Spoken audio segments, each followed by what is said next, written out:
Well, joining us now is Dr. John McRae. He is with Third Laguna Hills Mutual, and he's going to be giving us our usual Third Laguna Hills Mutual update, which we do each Monday. Thanks for joining us on the program this morning. Good morning. You're actually new to the community. I believe you've only been here about 2 years. I'm the new kid on the block. Yeah. What Moved brought you in January. Wow, really new. So what brought you out to Laguna Woods? Well, we were living in retirement on an avocado ranch down in North San Diego County, and climbing the hills were a little bit too much for these old legs. Yeah. So we decided to come to what we knew as Leisure World many years ago, but now Laguna Woods Village. Did you look at a lot of other retirement communities? Because there's a couple out in Oceanside, I know, and there's obviously quite a few in Southern California. No, we really did not.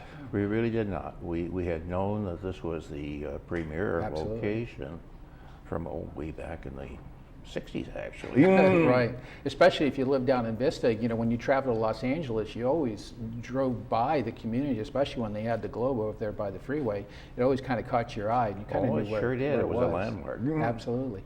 Well, you have a couple of very important topics you want to discuss right now, and we have a couple of letters that you had received, one from, I believe, the Socia Management Company regarding the letter, and then you also have a letter, I believe, from the law firm of that represents United as well. That's correct. One from inside the gates and one from outside the gates. Let's go ahead and start with one outside the gates.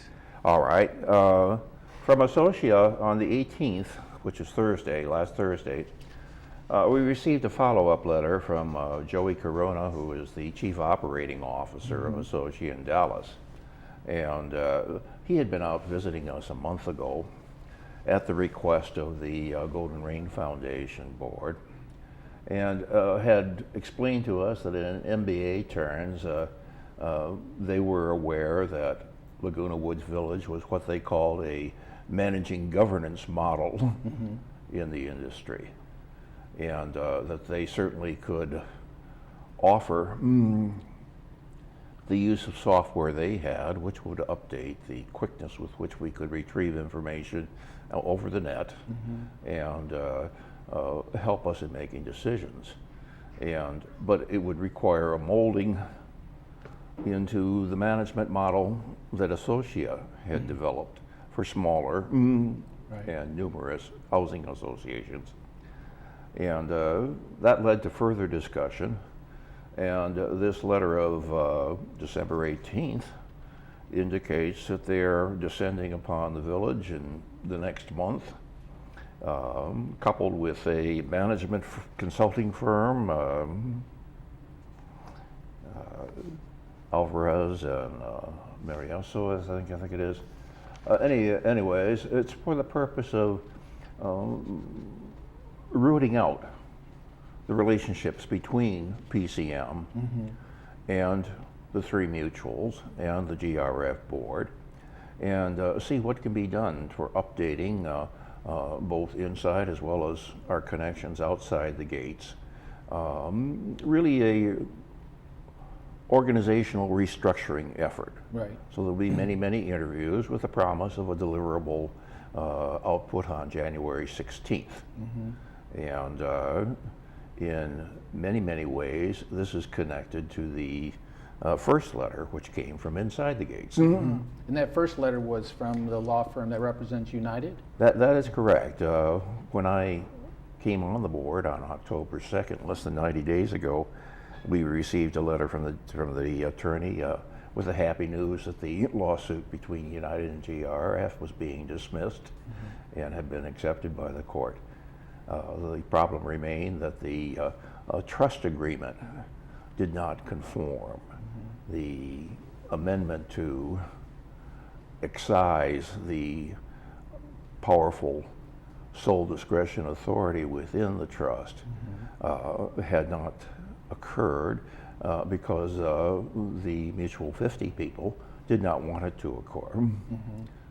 And really, it's very difficult to articulate their position, but they're coming at it from a point, you know, it's lasted for 50 years and it's worked. Why change it? It's not broken. Whereas United came from a position, it did break, and it caused all this turmoil within the community in the last year, and as a consequence, it needs to be changed. And so they also are speaking of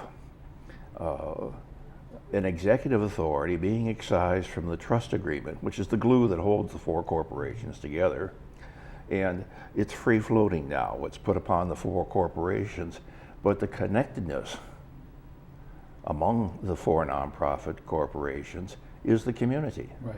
And how does the community plug into this, and what executive is going to be there to translate between the community, the four nonprofit boards, and the management company, Right. or if in terms of self-managing governance, it would be the service company Right. that provides services here at the community. Right. So it's all about the same thing, and they're coming together.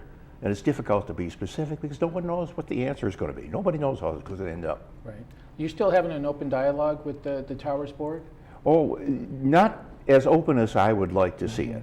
There's been a lot of movement among United, Third, GRF Board. There's far more togetherness Right. as far as committee activities.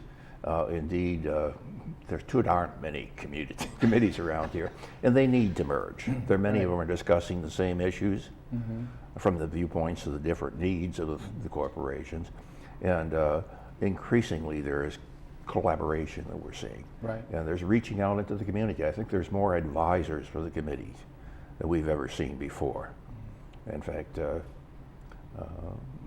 think it was Wednesday, the Energy Committee even appointed a subcommittee with a member as a chairman rather than being a director Right, as is absolutely. traditional, which is a breakthrough. Yeah.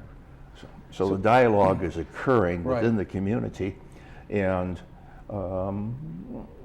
I think the Mutual 50 people are somewhat puzzled, are somewhat in the catbird seat watching what's happening, and I sure hope they come into the dialogue. Right.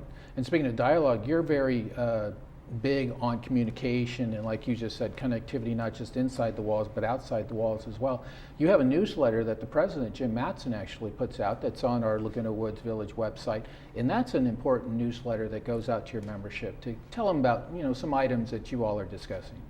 Well, it's a notification tool, and we hope to increasingly put the issues that we're dealing with within the context of the newsletter, so that the buzz can spread throughout the community and feed back to us for advice. Right. What are your biggest challenges for 2015, and what do you see that's going to come before the board? I think it's a continuing integration of the one community that really exists. Okay, right. And then obviously, of course, infrastructure too, because the community, obviously, like you said, is already 50 years old. That's right. The process we're in used to be called re-engineering 20 years ago, Right. and it's an organizational restructuring, quite important and quite necessary. Right. What do you think about as far as the structures, Third Mutual facilities, things like that? Are you dealing with dry rot and landscaping issues and things like that you see could be problematic in the future? We're definitely into the age of repair, replacement, refurbishment, renovation, as Clubhouse 2. The whole community is in Clubhouse 2's position. Right. Yeah, and it's important too, because now obviously the requirements and the permits needed to rebuild are quite different than they were in the 1960s and the 70s. So we have quite a few challenges ahead of us as well. The outside world is quite different than the ranchero land Yeah. 50 years ago. Absolutely. What is your background? I know you're a doctor. I believe you were a medical doctor? Yes, I, in a former life, was a neurosurgeon in Los neurosurgeon. Angeles, and I've been retired for almost 20 years now. Oh. But I had a sideline avocation, you might say, as a member of a board, founding director of a board that insured physicians, a medical Okay. malpractice carrier, born out of necessity back in 1974. Right. But it grew up to be a large company, so that I've had experience with re-engineering, with managing. Yeah. Well, we welcome you to the community, and obviously you've only been here a couple years, but you've gotten yourself right into the middle of it, and we appreciate your hard work and efforts. And we wish the board and yourself a lot of luck in 2015. Thank you very much. Pleasure to have you on the program today. Yeah. That's Dr. John McRae, and he is with Third Lagoon Hills Mutual. And this is a regular report, so if you tune in each Monday, someone from the board will be joining us right here on the program to update you on the many items that are happening not only within their mutual, but throughout the community as well. We'll be right back right after this. Good.